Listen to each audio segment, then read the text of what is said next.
Hi, Steven here. Welcome back to the Roundtable channel.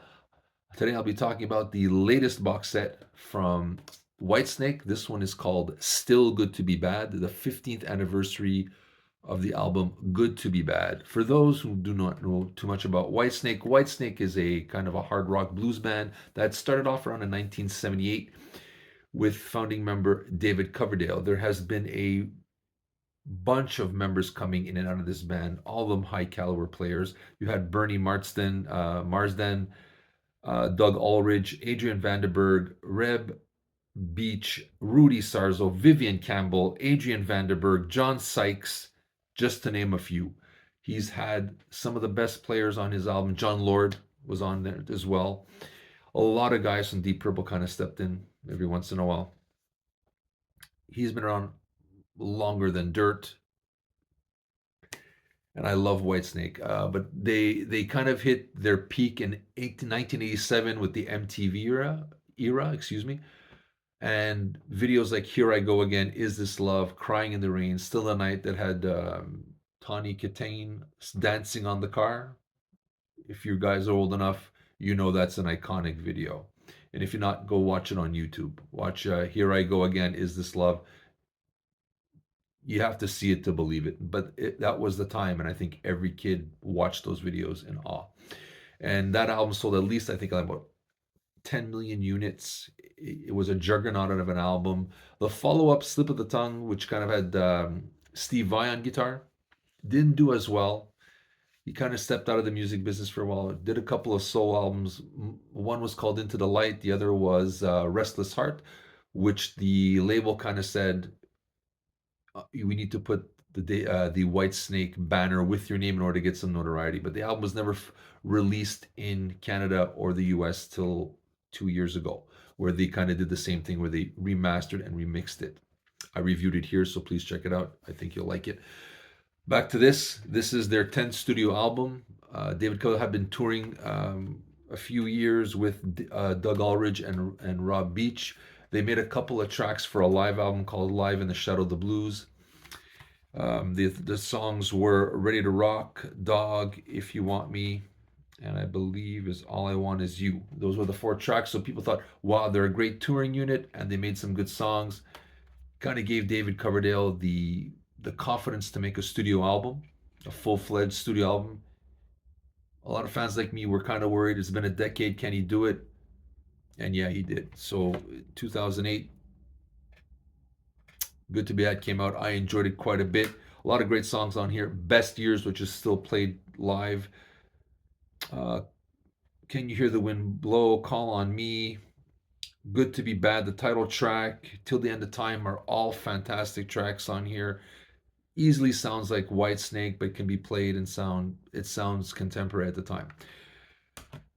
With this, I bought the 2 CD set. One is the remix and one is the remaster. So the remaster, it sounds great. All the instruments sound fuller. There's much more crunch to it. I thoroughly enjoyed it. The remix, there are some embellishes.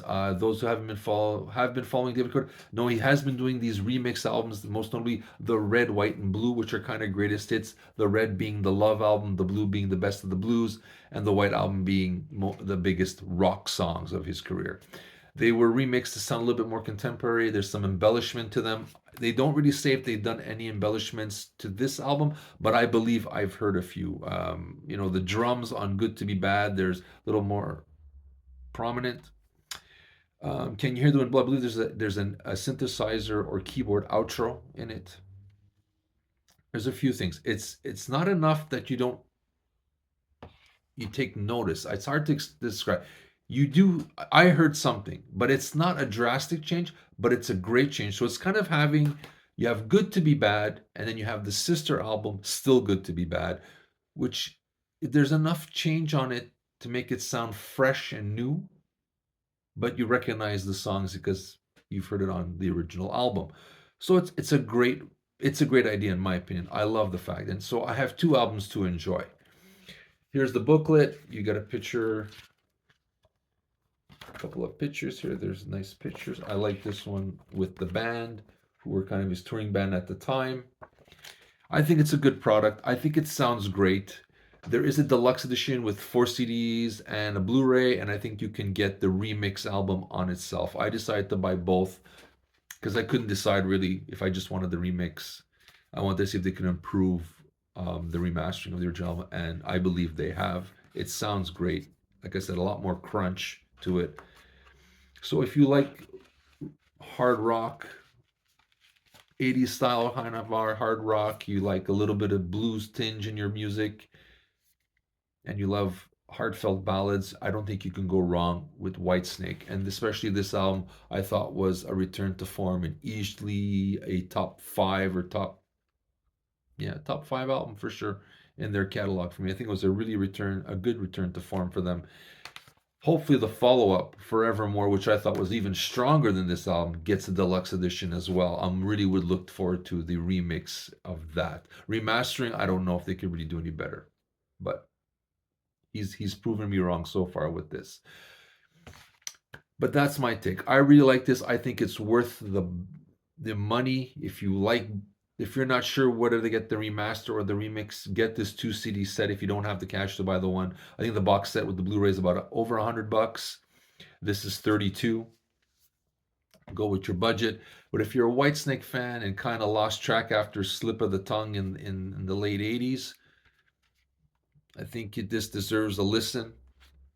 In my opinion, I believe it deserves a listen. It deserves to be in your Whitesnake collection. I think this one and Forevermore with Doug Ulrich and the band really gave David Coverdale a kick in the pants that really made him write some really great material. And those two albums are easily in the top 5 albums of the Whitesnake catalog for sure. But that's my opinion.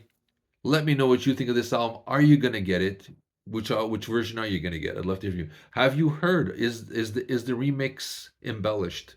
I think it is. I think there's slight touches to it, but that's my ear. Let me know what you hear on it. We would definitely love to hear from you. If you don't mind, we really would appreciate if you hit the like button and subscribe to our channels. And on that note, this is Steven wishing you the very best, and thank you again for listening.